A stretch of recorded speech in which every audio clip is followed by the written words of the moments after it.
അതിൽ വേടന്റെ അഭിപ്രായ സ്വാതന്ത്ര്യത്തെയും ബഹുമാനിക്കുന്നു. ശ്രീ എ ജി ജോർജ്, ഈ അഭിപ്രായ സ്വാതന്ത്ര്യത്തോടൊന്നും ആർക്കും വിയോജിപ്പില്ല. പക്ഷേ അതൊരു അക്കാഡമിക് തലത്തിൽ സിലബസ് ആയി വരുമ്പോൾ ഞാൻ അടക്കം വിദ്യാഭ്യാസ മേഖലയിൽ പഠിച്ചിട്ടുള്ള മാതൃകകൾ ഉണ്ട്, രചനകൾ ഉണ്ട്. ആ രചനകളെ സംബന്ധിച്ച് അത് ആരുടെ രചനകൾ, ഏത് പശ്ചാത്തലത്തിൽ എഴുതപ്പെട്ടത്, ഇതൊക്കെയാണ് എൻ്റെ അക്കാഡമിക് എക്സ്പീരിയൻസ് എന്നത്. വേടന്റെ അഭിപ്രായ സ്വാതന്ത്ര്യത്തിലോ വേടനെ അനുകൂലിക്കുന്നതിലോ എതിർക്കുന്നതിലോ ഒന്നും ആർക്കും ഒരു വിയോജിപ്പും ഉണ്ടാകില്ല. പക്ഷേ വേടനെ പോലെ ഒരാളുടെ കൃതി പ്രത്യേകിച്ച് ഈ കാലഘട്ടത്തിൽ ഈ സമയത്ത് സിലബസിൽ ഉൾപ്പെടുത്തുമ്പോൾ അത് അത്രമേൽ നിഷ്കളങ്കവും ആ വരികളുടെ കാമ്പും കരുത്തും മാത്രം ഉൾക്കൊണ്ടുകൊണ്ടുള്ളതും എന്ന് നിരീക്ഷിക്കുന്നുണ്ടോ താങ്കൾ? അഭിലാഷേ, സർവകലാശാലകളിലെ പാഠപുസ്തകങ്ങളിൽ പാഠങ്ങൾ തിരഞ്ഞെടുക്കുമ്പോൾ അതീവ ജാഗ്രത പുലർത്തേണ്ട അനിവാര്യതയെക്കുറിച്ച് അറിയാവുന്ന ആളുകളാണ് സാധാരണയായി ഈ തരം സമിതികളിൽ അംഗമാകുന്നത്. Board of studies, academic council എന്നൊക്കെ പറയുന്ന സർവകലാശാലയിലെ ഉന്നത സമിതികൾ വളരെയേറെ പ്രഗത്ഭരായിട്ടുള്ള അധ്യാപകർ ഉൾപ്പെടുന്ന സമിതികളാണ്. അവരാണ് ഒരു പാഠ്യക്രമത്തിൻ്റെ ആദ്യം മുതൽ അവസാനം വരെ വേണ്ട രീതിയിൽ സമഗ്രമായി പരിശോധിച്ച് അത് വിദ്യാർത്ഥികൾക്ക് പഠിക്കാൻ യോഗ്യമാണ് എന്ന് നിശ്ചയിച്ച് പുറത്തിറക്കുന്നത്. ഇവിടെ നമ്മൾ എഴുതിയ ആളിൻ്റെ ഒരു പോപ്പുലാരിറ്റി അല്ലെങ്കിൽ അദ്ദേഹത്തിൻ്റെ ഒരു വലിയ പ്രശസ്തിയെക്കുറിച്ചല്ല നമ്മൾ ചർച്ച ചെയ്യുന്നത്. അഭിലാഷ് ഇപ്പോൾ പറഞ്ഞതുപോലെ നമ്മൾ ഈ പാനലിലുള്ളവരും നമ്മളെല്ലാവരുമൊക്കെ കോളേജുകളിലൊക്കെ ധാരാളം വിദ്യാഭ്യാസം ചെയ്തിട്ടുള്ളവരാണ്. ഓരോ പാഠങ്ങൾ പഠിക്കുമ്പോഴും അതിൻ്റെ പിന്നിലുള്ളതായിട്ടുള്ള സന്ദേശം എന്താണ്, അത് തിരഞ്ഞെടുത്തപ്പോൾ അതിൻ്റെ പിന്നിലുണ്ടായിരുന്ന ഉദ്ദേശം എന്താണ്, ഇത് ആ കുട്ടികളിൽ എത്ര സ്വാധീനം ചെലുത്തുന്നു, അവരുടെ സാംസ്കാരികമായ വളർച്ചയ്ക്ക് എത്രമാത്രം സഹായം ചെയ്യുന്നു, അവരുടെ ബൗദ്ധികമായ വളർച്ചയ്ക്ക് എന്തെല്ലാം സംഭാവനകൾ ചെയ്യാൻ കഴിയുന്നു, ഈ തരം കാര്യങ്ങളെക്കുറിച്ചൊക്കെ വളരെ ഗവേഷണ ബുദ്ധിയോടുകൂടെ പഠിച്ചതിന് ശേഷമാണ് ഈ തരം പുസ്തകങ്ങൾ തിരഞ്ഞെടുക്കപ്പെടുന്നത്. ഇവിടെ ഇപ്പോൾ വേടൻ എന്ന് പറയുന്ന ഈ പാട്ടെഴുത്തുകാരൻ്റെ പ്രശസ്തിയോ അല്ലെങ്കിൽ അദ്ദേഹം ചെല്ലുമ്പോൾ ആൾക്കൂട്ടം കൂടുന്നതോ അല്ലല്ലോ നമ്മുടെ ചർച്ചാ വിഷയം. ഇവിടെ അഭിലാഷ് സൂചിപ്പിച്ചതുപോലെ ഏത് കലാസൃഷ്ടിയുടെയും അപഗ്രഥനം നടത്തുമ്പോൾ ആ കലാകാരനെ കൂടെ നമ്മൾ തീർച്ചയായും അപഗ്രഥിക്കാറുണ്ട് എന്ന കാര്യത്തിൽ യാതൊരു സംശയവുമില്ല.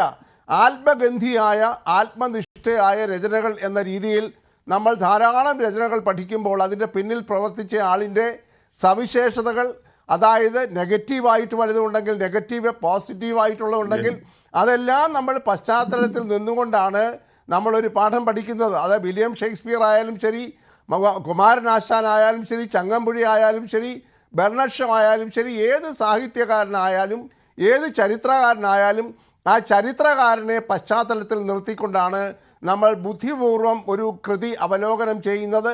ശില്പിയില്ലാതെ ശില്പമില്ലല്ലോ. അല്ല, അവിടെയാണല്ലോ ഈ സ്വാഭാവികമായി ഏറ്റവും ഒടുവിൽ സമസ്ത വിഭാഗം നേതാവ് ഇബ്രാഹിം സഖാഫി അദ്ദേഹത്തിന്റെ ഒരു പ്രതികരണം വരുന്നുണ്ട്. അതായത് വേടന്റെ വരികൾ അതിതീവ്രമാണ്, വേടനെ പോലെയുള്ളവർ ഈ സമൂഹത്തിന്റെ ഭാഗമായി ഉണ്ടാകണം, ഭരണകൂടത്തെ ചോദ്യം ചെയ്യാൻ പറ്റുന്ന ആളുകൾ ആയിരിക്കണം എന്ന നിലയിൽ ഉള്ള, അതായത് രാജാവ് നഗ്നനാണ് എന്ന് എക്കാലവും വിളിച്ചു പറയാൻ ശേഷിയുള്ള ആളുകൾ ഉണ്ടാകണം. വേടന്റെ പശ്ചാത്തലം വളരെ തീഷ്ണത നിറഞ്ഞതായിരുന്നു, പോരാട്ടത്തിൻ്റെതായിരുന്നു എന്ന് നിരീക്ഷിക്കുന്നുമുണ്ട് ഒരു വിഭാഗം.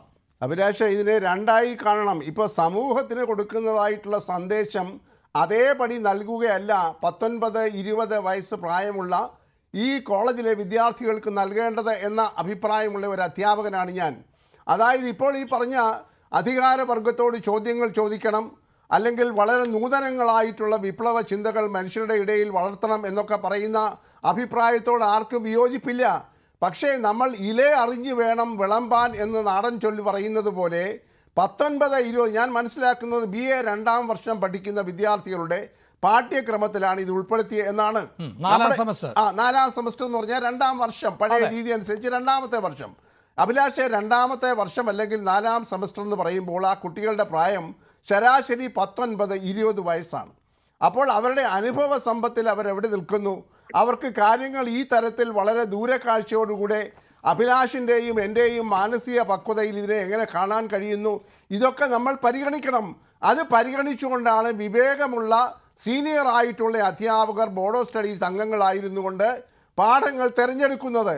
അപ്പോൾ ആ പാഠം തിരഞ്ഞെടുക്കുമ്പോൾ അതിൻ്റെ ഈ പറയുന്ന പോലെ വിപ്ലവകരമായിട്ടുള്ള സമൂഹത്തെ മുഴുവൻ ഉദ്ധരിക്കുന്ന, അല്ലെ ഭരണകർത്താക്കളെ ചോദ്യം ചെയ്യുന്ന, രാജാവ് നഗ്നനാണെന്ന് ഉച്ചത്തിൽ വിളിക്കാൻ പറയുന്ന ആ ഒരു ഭാഗത്തിനല്ല അവിടെ പ്രാധാന്യം കൊടുക്കേണ്ടത്. ഇവിടെ പ്രയോറിറ്റി എന്ന് പറയുന്ന ഒരു പ്രശ്നമുണ്ട്. നമ്മൾ 4ാം ക്ലാസ്സിൽ പഠിക്കുന്ന കുട്ടികൾക്ക് കാക്കേ കാക്കേ കൂടെ ഇവിടെ എന്ന പാട്ട് 1ാം ക്ലാസ്സിൽ പഠിപ്പിക്കുമ്പോൾ നമ്മൾ 4ാം ക്ലാസ്സിലോ 5ാം ക്ലാസ്സിലോ 10ാം ക്ലാസ്സിലോ പോകുമ്പോൾ അതിൽ നിന്ന് മാറ്റം വരുത്തുന്നതുകൊണ്ടാണ്.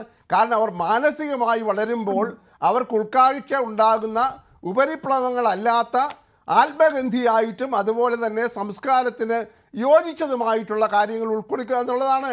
ഇവിടെ നമ്മൾ അതിനെക്കുറിച്ചാണ് ചർച്ച ചെയ്യുന്നത്. ഇവിടെ വേടൻ്റെ വ്യക്തിത്വത്തെക്കുറിച്ചോ അദ്ദേഹത്തിൻ്റെ വ്യക്തിപ്രഭാവത്തെക്കുറിച്ചോ അല്ല ഇവിടെ പ്രധാനം. എന്നെ സംബന്ധിച്ചിടത്തോളം ഞാൻ ഇതിനകത്ത് രാഷ്ട്രീയത്തിനപ്പുറമായി അക്കാദമികമായി ഈ വിഷയത്തെ കാണുമ്പോൾ ഈ ഒരു പാഠം പഠിപ്പിക്കത്തക്കതല്ല ഒരു സാഹചര്യമല്ല ഈ പറയുന്ന 2ാം വർഷ ഈ സാഹിത്യ ക്ലാസ്സുകളിൽ എന്നതിനെക്കുറിച്ച് യാതൊരു തർക്കവുമില്ല. അവിടെ ഈ താരതമ്യ സാഹിത്യ പഠനത്തിലാണല്ലോ ഇത് ഉൾപ്പെടുത്തിയിരിക്കുന്നത്. ഇത് ഏത് താരതമ്യം, ഏത് സാഹിത്യവുമായിട്ടാണ് ഈ വേടന്റെ കവിതയെ താരതമ്യം ചെയ്യാൻ കഴിയുക? അവിടെയാണ് ഒരു പ്രധാനമായിട്ടുള്ള. ശ്രീ എ ജി ജോർജ്, തീർച്ചയായും താങ്കൾ പറയുന്നത് പോലെ അക്കാഡമിക് തലത്തിലടക്കം ഈ വിഷയത്തെ എടുക്കുക എന്നതിനപ്പുറത്ത് സ്വാഭാവികമാണ് അക്കാഡമിക് തലത്തിൽ എടുക്കേണ്ട ഒരു യോഗ്യതയും മാനദണ്ഡവുമുണ്ട്. പക്ഷേ ഇതിന് നമുക്ക് ചർച്ച ചെയ്യേണ്ടി വരുന്നത് എവിടെയാണ്? സ്വാഭാവികമായും ഒരു പേര് ഉയർന്നു കേൾക്കുന്നു. അദ്ദേഹത്തിൻ്റെ സൃഷ്ടിയുമായി ബന്ധപ്പെട്ടോ അദ്ദേഹത്തിൻ്റെ ഗാനാലാപനവുമായി ബന്ധപ്പെട്ടോ ഒന്നും ഇവിടെ എതിർ അഭിപ്രായങ്ങളും ഇല്ല. അതൊക്കെ ഒരു സ്വാതന്ത്ര്യം എന്ന നിലയിൽ കാണാം. ആ വരികളുടെ തീഷ്ണതയെ ഒന്നും ആരും ചോദ്യം ചെയ്യുന്നില്ല. പക്ഷേ തുടർച്ചയായി ലഭിക്കുന്ന, ഞാൻ ആവർത്തിച്ച് പറയുന്ന ഒരു സാഹചര്യമുണ്ട്, ഇത്തരം വിഷയങ്ങളിൽ മറ്റുള്ളവർക്ക് ലഭിക്കുന്ന പരിഗണന. ഒരാളുടെ വരികൾ തീഷ്ണമാണ്, അയാൾ ഒരു കലാകാരനാണ് എന്നതുകൊണ്ട് കലാകാരനല്ലാത്ത ഒരാൾക്ക് ചെയ്യുന്ന തെറ്റുകളും ഇതും തമ്മിൽ താരതമ്യം ചെയ്ത് അതിനെ ലഘൂകരിക്കുന്ന ഒരു സാഹചര്യം ഉണ്ടാകുന്നുണ്ടോ? വളരെ കൃത്യമായി ഒരാൾക്കൂട്ടം ഒരാൾക്ക് പിന്നിലുണ്ടെങ്കിൽ അതിന് മറ്റൊരു പരിഗണന ലഭിക്കുന്ന സാഹചര്യം ഉണ്ടാകുന്നുണ്ടോ?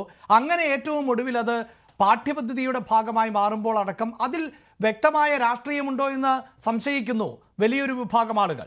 അതിനൊരു തക്കതായിട്ടുള്ള ഉത്തരമുണ്ട് അഭിലാഷേ. കാരണം ഇപ്പോൾ സർവകലാശാലകളുടെ ഭരണസമിതികളിലും അതുപോലെ തന്നെ ഈ board of studies, academic council തുടങ്ങിയതായിട്ടുള്ള സമിതികളും ഒക്കെ ബൗദ്ധികമായിട്ടും സാംസ്കാരികമായിട്ടും ഔന്നത്യമുള്ള ആളുകളല്ല ഉൾപ്പെട്ടു നിൽക്കുന്നത് എന്ന യാഥാർത്ഥ്യം നാം കാണേണ്ടതായിട്ടുണ്ട്.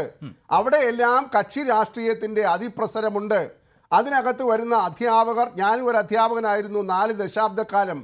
അധ്യാപക സംഘടനാ പ്രതിനിധികൾ അവർക്ക് ലഭിക്കുന്ന വോട്ടിൻ്റെയും ഭൂരിപക്ഷത്തിൻ്റെയും അടിസ്ഥാനത്തിലാണ് ഇതുപോലെ അത്യന്തം ഗൗരവമായിട്ടുള്ള ബോർഡ് ഓഫ് സ്റ്റഡീസിലും അക്കാഡമിക് കൗൺസിലും വരുന്നത്.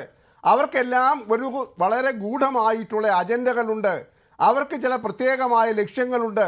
ഭരണരംഗത്തിരിക്കുന്ന ആളുകളെ വാഴ്ത്തുപാട്ട് പാടി സുഖിപ്പിക്കേണ്ട ഒരു സാഹചര്യം ഒരുപക്ഷെ ഉണ്ടായി എന്ന് വരാം. അപ്പോൾ അതിന് തക്കതായിട്ടുള്ള പാഠങ്ങൾ ബോധപൂർവം തിരഞ്ഞെടുത്ത് അത് യഥാർത്ഥത്തിലുള്ള സ്വാധീനം എങ്ങനെയാണ് ഇതുണ്ടാക്കുന്നത് എന്നതിനെക്കുറിച്ച് അല്പനിമിഷം പോലും ചിന്തിക്കാതെ ബോധപൂർവം മറ്റുള്ള ചില ആളുകളെ പ്രീതിപ്പെടുത്തുന്നതിന് വേണ്ടി ഉൾക്കൊള്ളിക്കാൻ ശ്രമിക്കുമ്പോഴാണ് ഈ പറയുന്നതായിട്ടുള്ള രീതിയിൽ നിലവാരമില്ലാത്ത, അതായത് പഠന നിലവാരമില്ലാത്തതായിട്ടുള്ള പാഠങ്ങൾ പാഠപുസ്തകങ്ങളിൽ കയറി പറ്റുന്നത് എന്നതൊരു പരമമായ യാഥാർത്ഥ്യമാണ്. അപ്പോൾ അവിടെയാണ് ഞാൻ തുടക്കത്തിൽ പറഞ്ഞത്, ഒരു ധാർമ്മിക ബോധം വളർത്തുന്ന അല്ലെങ്കിൽ ഒരു സാംസ്കാരിക ഔന്നത്യം ഉണ്ടാക്കുന്ന ചിന്താപരമായ ഒരു പുതിയ ധാരയിലേക്ക് വിദ്യാർത്ഥികളെ നയിക്കാൻ കഴിയുന്ന അങ്ങനെയുള്ള വളരെ പ്രസിദ്ധമായിട്ടുള്ള പാഠങ്ങളും പാഠ്യക്രമങ്ങളും ഒക്കെയാണ് നമ്മൾ കഴിഞ്ഞ ഒരു 2 ദശാബ്ദം മുൻപ് വരെ ഇവിടെ സ്വീകരിച്ചിരുന്നത്. പക്ഷേ അതിൽ നിന്നെല്ലാം ദിശ മാറിപ്പോയിരിക്കുന്നു. കാരണം അതിൽ ഉൾപ്പെട്ടു വരുന്ന ആളുകൾ, നിർണായകമായ ഈ സമിതികളിൽ ഉൾപ്പെട്ടു വരുന്ന ആളുകൾക്ക് വളരെയേറെ ഗൂഢലക്ഷ്യങ്ങളുണ്ട് എന്ന കാര്യത്തിൽ യാതൊരു സംശയവും വേണ്ട. നമ്മൾ ഈ അടുത്ത കാലത്തൊക്കെ കണ്ടതാണല്ലോ, പല പാഠ്യക്രമങ്ങളിലും ചരിത്രം പോലും തിരുത്തി എഴുതുന്ന രീതിയിലേക്ക് കാര്യങ്ങൾ മാറുന്നു. വസ്തുതകൾ പോലും തിരുത്തി എഴുതുന്നു.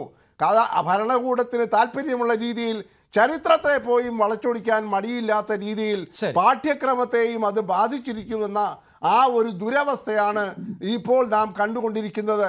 അതിൻ്റെ ഏറ്റവും ഒടുവിലത്തെ ഉദാഹരണമാണ് ഈ കവിത ഇപ്പോൾ പാഠ്യക്രമത്തിൽ ഉൾപ്പെടുത്തിയത്. ശരി, ശ്രീ റെജി ലൂക്കോസ്, ഈ പാനലിന്റെ ഒരു